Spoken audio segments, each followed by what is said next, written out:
ده إسلام، بطل متعافي بعد الكانسر. أنا مبسوط إنكم ما قلتوش عليا مريض.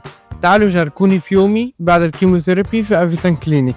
أول حاجة عملناها هنا هي كانت الريأسسمنت، وبناء عليه حطوا بلان معمولة عشاني أنا. قبل كده ما كنتش بعرف أمشي، بس هنا بقيت متأكد من عضلاتي تاني. بدأت أحس إن جسمي مش حمل عليا. بنعمل تمارين تأهيل تخليني أتحرك صح. ومن أصعب الحاجات بعد الكانسر الخوف والقلق وإنه يرجع تاني. عشان كده حتى السايكايتري جزء من البلان بتاعتي، وحتى المديتيشن واليوجا ثيرابي. وهنا كنت بعمل فيجوال ريلاكسيشن ثيرابي عشان أقلل التوتر والقلق. هنا الأكسجينيشن يرجع الحياة لكل خلايا الجسم، وهنا بزود الانرجي لكل جسمي، وهنا باخد جلسة الاي في دريب مع نيوتريشن بلان عشان أبني مناعتي تاني طبيعي.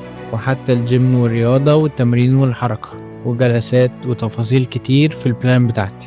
بس الأهم بالنسبة لي إن هنا حاسس بالأمان، وإني في بيتي والدكاترة صحابي. أنا هنا بمشي طريق تعافي جسمي وصحتي ومش لوحدي.